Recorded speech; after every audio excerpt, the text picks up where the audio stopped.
கரூரில் கேவிபி பாரா கேவிபி ஓய்வூதியதாரர்கள் சங்கம் 11ஆம் ஆண்டு ஆலோசனைக் கூட்டம். கேவிபி பாரா கேவிபி ஓய்வூதியதாரர்கள் சங்கம் 11ஆம் ஆண்டு ஆலோசனைக் கூட்டம் தனியார் திருமண மஹாலில் நடைபெற்றது.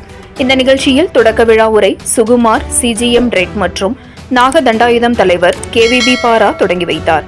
மேலும் இந்த நிகழ்ச்சியில் சிறப்பு விருந்தினராக தேசிய தலைவர் ஏஐபிபி ஏஆர்சி சுப்ரீதா சர்க்கார் கலந்து சிறப்புரை ஆற்றினார். 2011 கரூரில் தொடங்கப்பட்ட இந்த ரிட்டையர்ட் அசோசியேஷன் 2011 உருவாக்கப்பட்டது. இந்த ஓய்வூதியர்கள் சங்கம் முக்கிய நோக்கம் கேவிபி ஊழியர்களின் நலன் மற்றும் ஓய்வூதியர்கள் பாதுகாப்பு நலன் பற்றி ஆலோசனை செய்யப்பட்டது.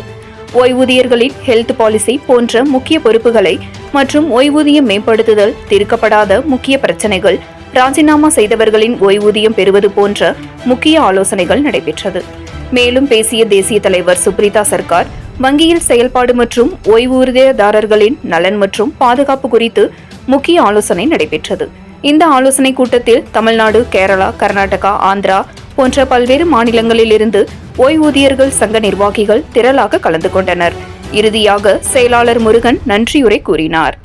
7 Green நியூஸ் செய்திகளுக்காக கரூர் மாவட்ட செய்தியாளர் சீனிவாசன்.